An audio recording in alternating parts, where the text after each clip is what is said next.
The interior of Alaska is one of the wildest regions left on Earth. It is a wilderness of mountain peaks and flowing glaciers, vast tundra and spruce forest. It is a land ruled by the forces of wind and ice.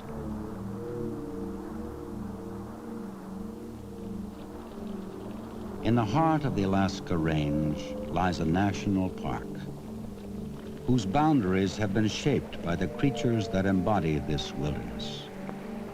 Wolves, grizzly, and caribou wander freely, their lives an expression of their own ancient laws.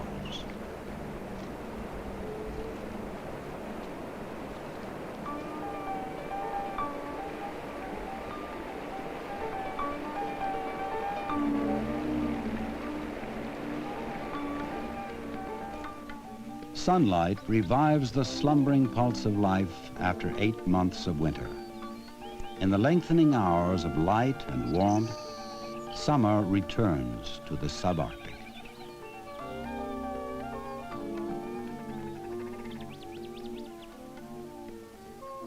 The young of the year were born when the first green plants began to emerge. Growth is intense, with less than 4 months to develop and prepare for yet another winter. This is the common law that guides all forms of life here. For the young of the Denali caribou herd, growth takes on a special urgency. Carried unborn from the herd's wintering grounds just a few weeks ago, they must already join the return migration. The calves must keep up with the others across high mountains and swift rivers, and outrun the predators they will encounter.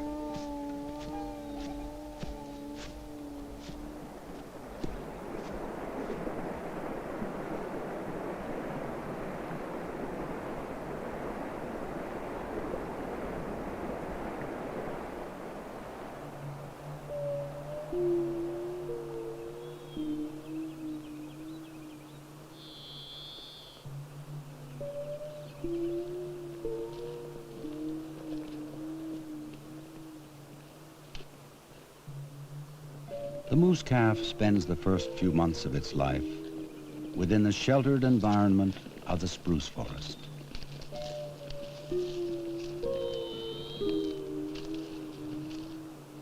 The moose cow will ferociously defend her young against any threat. Wolves and grizzlies, however, still manage to take their toll. Between the time of birth and early winter, the calf will gain nearly 400 pounds.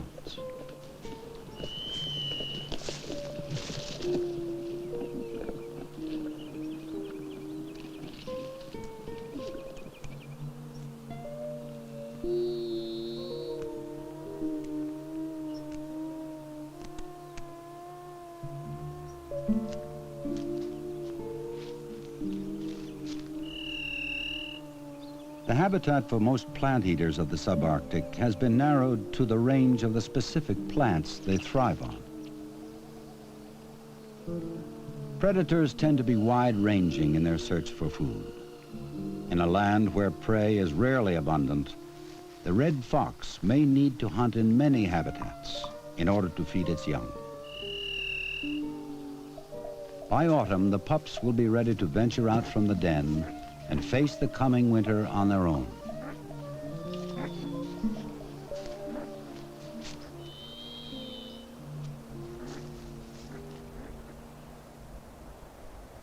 After a month of almost continuous daylight, the summer's green has spread from the river lowlands to the high alpine tundra. Most of the plant life in this land above tree line grows in a shallow carpet. It is but a thin veneer of life over cold, barren soil and rock. The Dall sheep inhabit this sparse, windswept realm because the available cliffs offer a refuge from predators.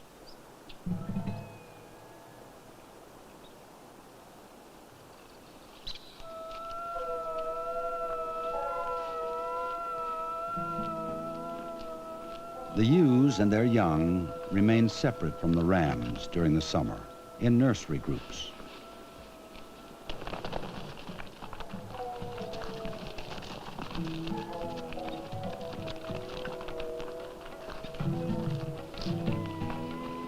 Through the abandon of play, the lambs quickly develop their skills of escape and begin to compete with each other.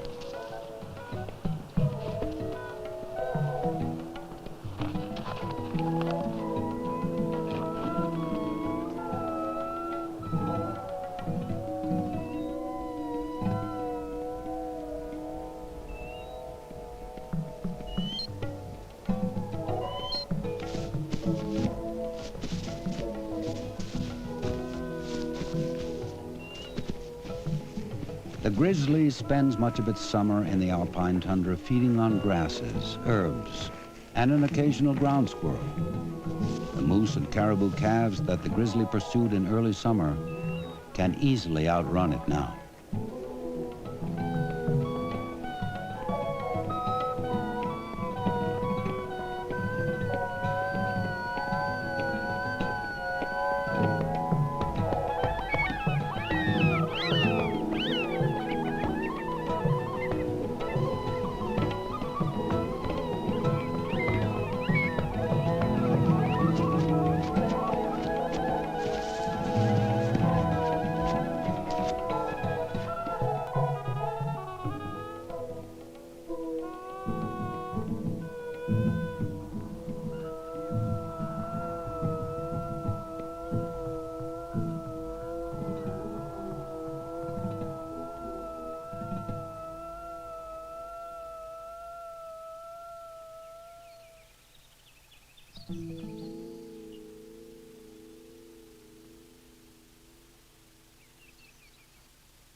The business of life continues into the ebbing summer night, while food and warmth are still plentiful.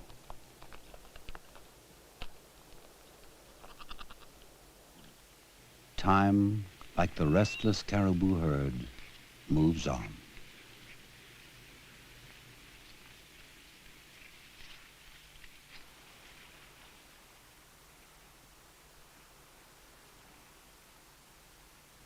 Despite its vast size and seeming lushness, this land cannot support the teeming animal populations that areas like East Africa are so well known for.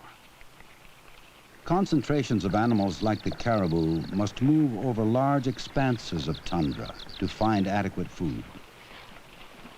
The compelling drive behind the caribou's yearly migration, however, involves more than the search for food. Changing from season to season, year to year, the herd's movements are influenced by a myriad of forces.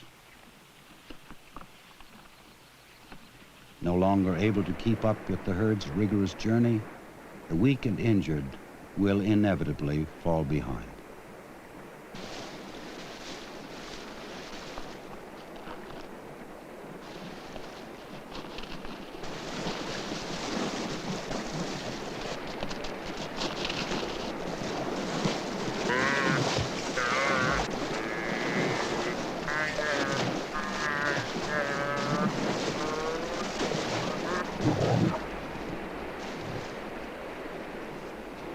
The relationship between a caribou and its predators is one that has worked for thousands of years.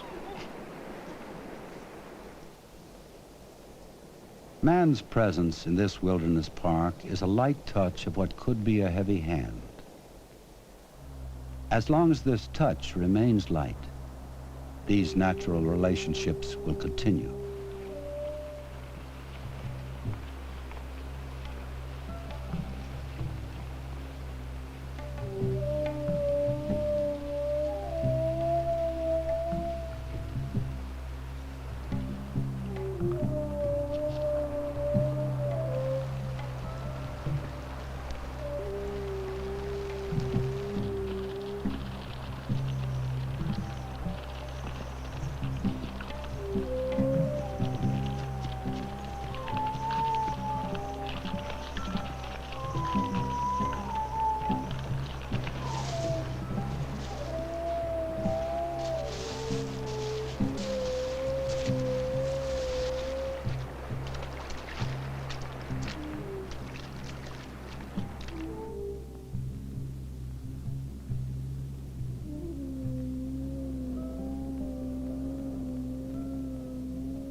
Since early spring, the Dall Sheep rams have been in bachelor groups, wandering over the high ridge tops of their summer range.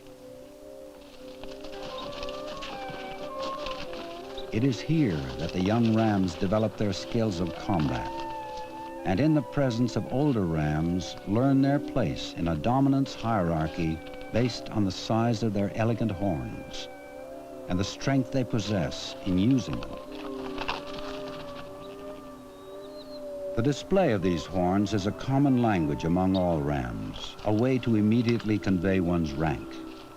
Because of this, most fights occur only when rams of equal horn size question each other's potential. For the sheep, getting along is a means of saving energy.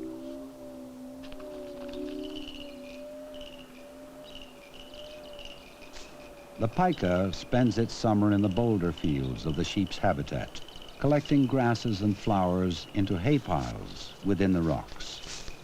This is a full-time project and will provide the pika with a steady food supply beneath the winter snow. The marmot has just begun to collect grasses, but these will be used to line its den for hibernation. Though the landscape is still green, the marmot knows that winter is not far away.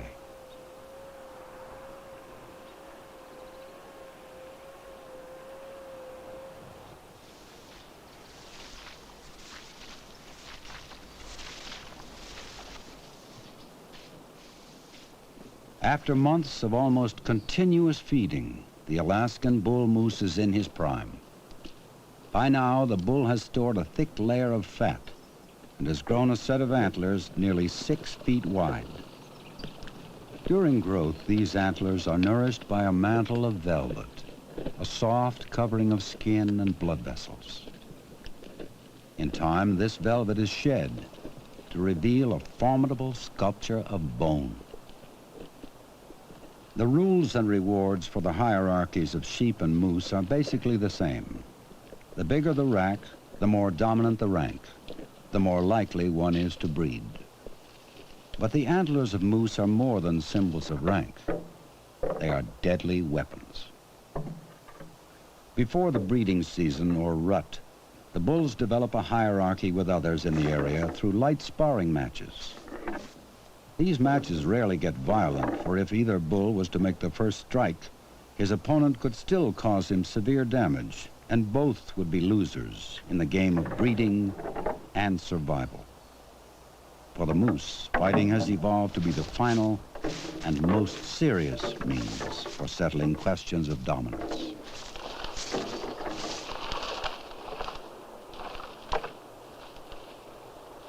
The days grow shorter, and the nights are crisp and dark. Summer draws to a close.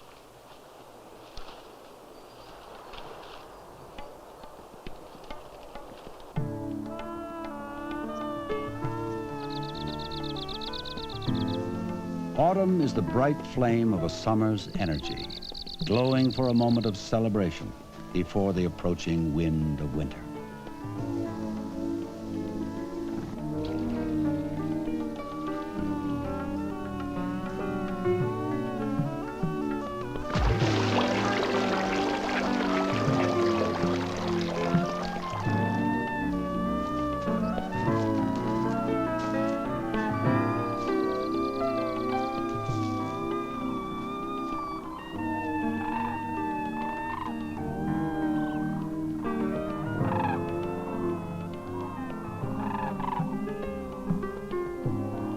It is a time of movement and migration, and it is a time of purposeful play.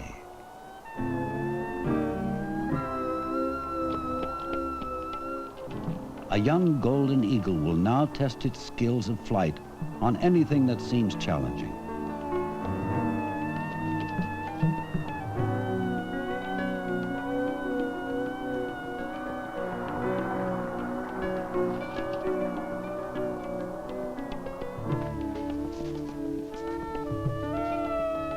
The grizzly and the Arctic ground squirrel perform the final movements in their dance of predator and prey. Soon, they will both be in the long sleep of winter.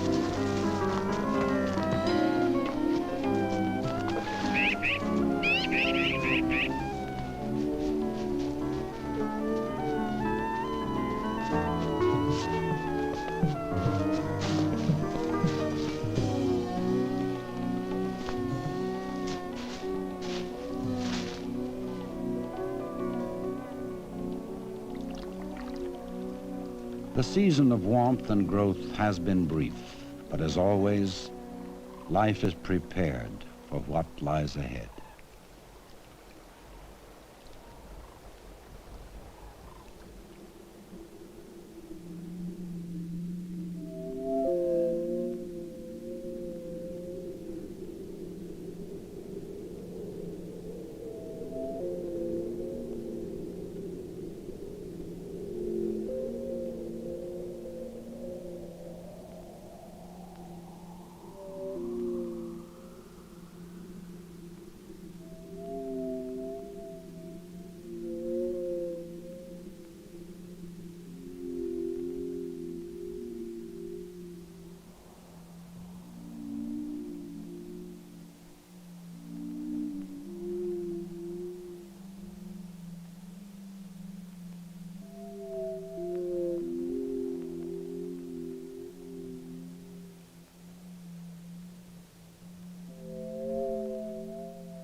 It is early October. The Denali caribou herd pauses briefly from its incessant movement as the season for breeding unfolds. Food now lies beneath a deep blanket of snow, but the caribou's hooves are designed to easily reach it.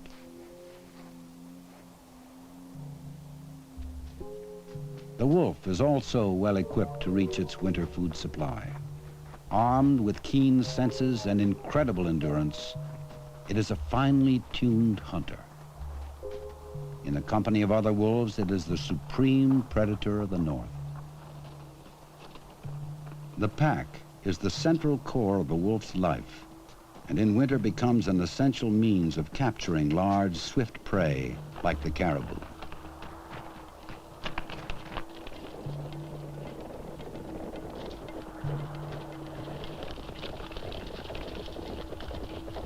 Sometimes the prey is simply run down, but this time the strategy of ambush comes into play.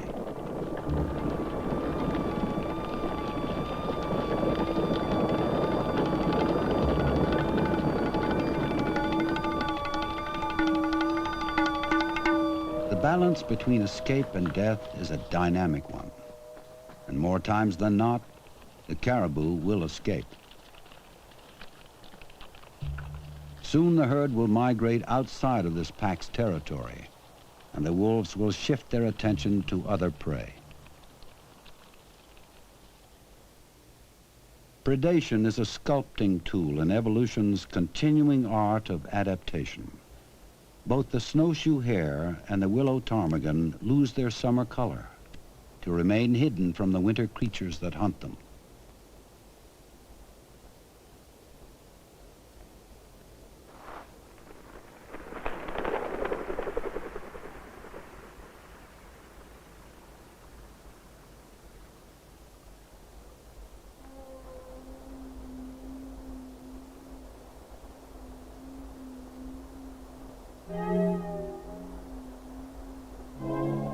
The rut of the Alaskan moose draws to a close. The seed for next year's young has been planted. And now the task facing the moose is to survive the next 6 months of severe cold and deep snows within the domain of the wolf. During the several weeks of intense rutting, the bulls have eaten very little, depleting much of the energy stored from a summer of foraging.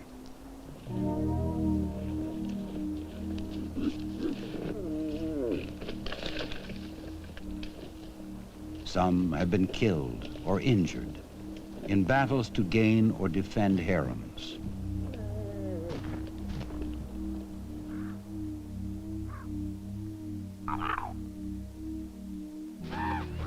The wolves are familiar with the time and location of the moose rut and are rarely disappointed when they arrive in search of food.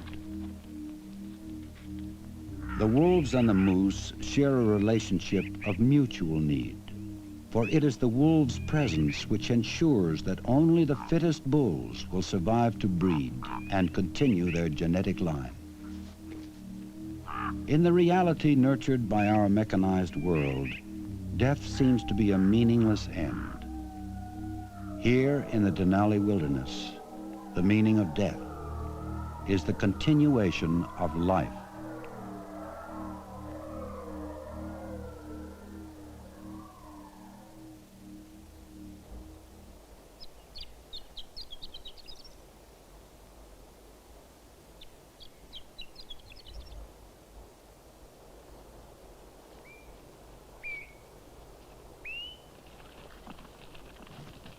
The Denali caribou herd makes the final thrust of the journey to their wintering grounds. Perhaps the caribou sense a change of temperature, the depth of a new fallen snow, or the sun's shallow arc above the Alaska range. The reasons are as mysterious as the passage they will make on next year's migration. As the Indians say, no one knows the ways of the wind or the caribou.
The conflict for dominance is not a struggle for survival of the individual, but rather a foothold on the future.